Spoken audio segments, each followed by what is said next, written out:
अस्सलामु अलैकुम वरहमतुल्लाहि ताला बरकातुहू। उम्मीद करते नाजरीन तमाम अहबाब खैरियत आफियत से होंगे। जिसकी जो परेशानी हो मौला करीम सबकी परेशानी को दूर फरमाएँ। आज जो नाजरीन मैं आपके दरमियान में नक्श लेकर के हाजिर आए हैं, ये मोहब्बत का तावीज़ है, मरते दम तक आपका ही रहेगा।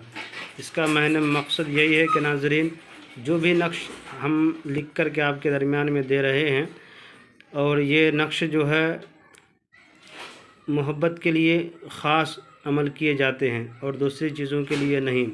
यानी कि मोहब्बत के बहुत सारे तावीज़ात हैं जो हर तरह की मोहब्बत में काम आ जाते हैं, मगर ये सिर्फ़ है आपकी बीवी रूठ गई हो या आपकी महबूबा रूठ गई हो, उसे मनवाने के लिए, उसे अपने पास लाने के लिए ये तावीज़ है। आपकी बीवी आपके दरमियान में अदावत और झगड़ा छिड़ गई हो, जिसके दोनों के दरमियान रहना मुश्किल हो गया हो, तो उस वक्त क्या चीज़ करें कि ये नक्श का इस्तेमाल करें। इंशाअल्लाह ताला रब के फ़ज़ल व करम से जो भी परेशानियां हैं आपके दोनों के दरमियान में वो ख़त्म हो जाएगी, वो मोहब्बत में तब्दील हो जाएगी, बदल जाया करेगा। तो नाज़रीन ये है नक्श, छोटा सा ही नक्श है।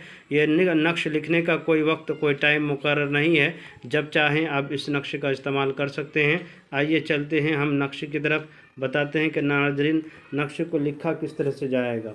बताएं, इस तरह से आपको एक खाना बनाना है, और खाना बनाने के बाद सबसे पहले इस तरह से खाना बनाना है। खाना बनाने के बाद सबसे नीचे में आपको पहले लिखना तो और ख़ा लिखना है, तो ख़ा। ये इस तरह लिखे हुए हैं, हम तो ख़ा लिखे हैं। आप जिस तरह से बना सकते हैं, आप जिस तरह चाहें उस तरह बना सकते हैं, तो ख़ा। उसके बाद लिखना है 9 9 9 2 3 4 5, इस तरह भर देना है। उसके बाद आखिर में आपको भरना है लाम। उसके बाद नीचे में लिखना है अलहुब। जिसको आपसे जो झगड़ा करती हो, बीबी हो या आपकी महबूबा हो, उसका नाम यहाँ पे डालें। अलहुब लिख कर के उसका नाम यहाँ पे डालें।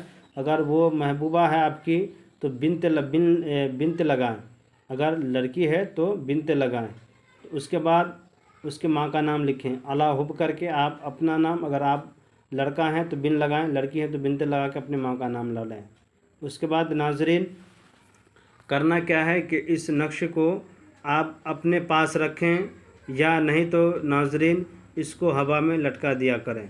अपने पास रहने से तुरंत ही जल्द ही ये काम करना शुरू कर देगा। या नहीं तो इसका 3 तरीका है इस्तेमाल करने का। या तो बयाबान जंगलों में ले जा कर के इसे दफन कर दें, या कई ऐसी जगहों पर दफन कर दें जहाँ पे कोई इंसान आता जाता ना हो। या नहीं तो नाजरीन इसका इस्तेमाल करने का तरीका ये अपने पास रखें या दरख्त में लटका दिया करें। ये 3 तरीके हैं नाजरीन। ये था मोहब्बत का नक्श। जो आपकी रूठी हुई महबूब हो या बीबी हो, दोनों का दरमियान में रहना मुश्किल पड़ जाता हो, उस वक्त में ये नक्श का इस्तेमाल करें। इंशाअल्लाह ताला जो आपकी महबूब हो या महबूबा है, या आप जिसे चाहते हैं मोहब्बत करने के लिए, उससे आपका झगड़ा हो गया, वो दूर चली गई हो, उसे मनवाने के लिए तावीज़ का इस्तेमाल करें। इंशाअल्लाह ताला आपका काम बढ़ाएंगे, आपका जो मेहनत है वो सफल होगा। इंशाअल्लाह ताला आपका मेहनत ज़रूर काम नज़र आएगा। जायज़ मकसद के लिए करें, नाजायज़ के लिए हरगिज़ ना करें। इस तरह की कोई भी परेशानियाँ हो, मेरा नंबर दिया गया है, इस नंबर पर कॉन्टेक्ट करें। इंशाअल्लाह ताला हम आपकी मदद करने की कोशिश करेंगे। खुदा हाफिज़। मेरे चैनल के नाज़रीन मेरे चैनल को लाइक सब्सक्राइब कर दें, ज़रूरतमंदों को शेयर कर दें। खुदा हाफिज़।